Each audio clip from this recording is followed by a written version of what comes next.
Good morning, Mark Yegi here, and today is August 29th, 2025. Here's your quick market update going into the morning here at about, I don't know, let's call it 8:48. First story on the tap is that markets are bracing for PCE inflation. So after record closes for the S&P 500 and the Dow, futures are soft as traders are awaiting this morning's PCE inflation print, one of the Fed's favorite gauges. Now that's due right now. And a cooler number could cement expectations for a September rate cut, which I think is coming, even if it's a small one.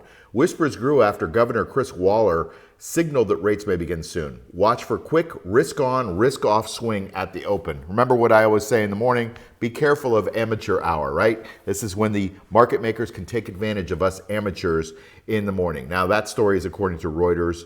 And the second story today is Showdown over Fed independence. Now, you know that Fed Governor Lisa Cook was fired by President Trump, but she's putting up a fight to kind of stay in there. So she's now sued to block President Trump's attempt to fire her, with a hearing set today in D.C.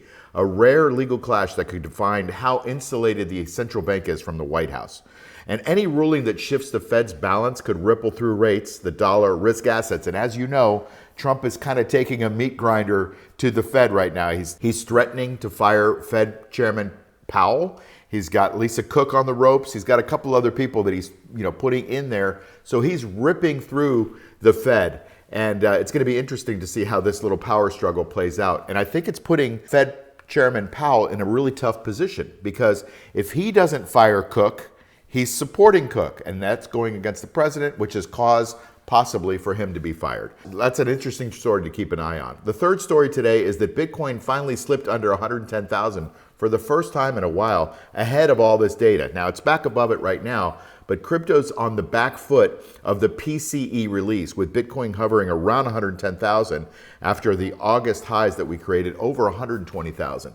Traders cite cooling rate cut optimism and heavy whale flows. Now, near-term resistance may keep rates choppy until the macro signals clear. So there's a lot of stuff going on in the crypto space. Ethereum's kind of rearing its ugly head. XRP, a few other tokens are interesting, and Bitcoin is kind of waffling these days. So this is an interesting space to keep an eye on, because there's a lot of Bitcoin treasury companies that are coming up and creating more demand for Bitcoin. So the baffling thing is, why is Bitcoin going down? Who knows?